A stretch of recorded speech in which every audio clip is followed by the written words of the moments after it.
வணக்கம் மக்களே. Super star Rajinikanth Tamil சினிமாவின் அதிகமாக வலம் வரும் பல்துறை ஆளுமை நிறைந்த கூலி படத்தின் படப்பிடிப்பின் போது அவர் தன் வாழ்க்கை வரலாற்றை தினமும் எழுதி கொண்டிருந்ததாக இயக்குனர் லோகேஷ் கனகராஜ் தெரிவித்துள்ளார். எந்த எபிசோட்ல இருக்கிறீங்க என தானே கேட்பதும் ரஜினியின் பதில்கள் தன்னை உற்சாகப்படுத்தியதையும் அவர் கூறினார். ரஜினிகாந்த் தன் 42வது வயதில் நடந்த அனுபவங்களை பகிர்ந்ததும் யாரிடமும் சொல்லாத விஷயங்களை தன்னிடம் சொன்னதும் லோகேஷுக்கு நினைவில் நிறைந்த அனுபவமாக இருந்தது. அவர் கடந்து வந்த தடைகளை தான் நம்மை அவருடன் உணர்வு பூர்வமாக இணைக்கின்றது என லோகேஷ் உணர்வுடன் கூறியுள்ளார். இந்த நிலையில புகழ்பெற்ற இயக்குனர் லோகேஷ் கனகராஜ் தனது கருத்தை தெரிவித்துள்ளார். ரஜினிகாந்த் அவர்களின் இளைய பருவத்திற்காக நடிகர் தனுஷ் மிகவும் பொருத்தமான தேர்வாக இருப்பார் என அவர் கூறுகின்றார். இளம் வயதில் ரஜினியின் தோற்றம் நடிப்பில் தனுஷ் ஒருவேளை அசால்ட்டாக மீட்டெடுக்க கூடும் என நம்பிக்கை தெரிவித்துள்ளார். 90களின் ரஜினி தோற்றத்திற்கு வேறு நடிகர்கள் பற்றி கருத்து தெரிவிக்கின்றார் லோகேஷ்.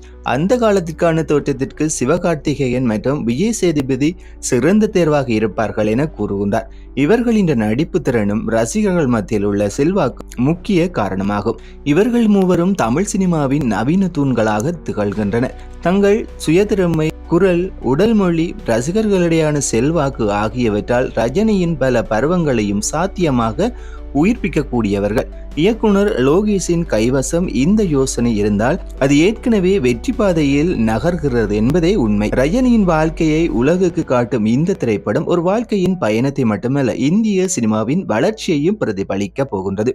ஒரு மனிதர் எப்படி மிக சாதாரண வாழ்க்கையில் இருந்து சூப்பர் ஸ்டார் ஆனார் என்பதை படமாக காணும் தருணத்தை உலகமே எதிர்பார்த்து காத்திருக்கின்றது.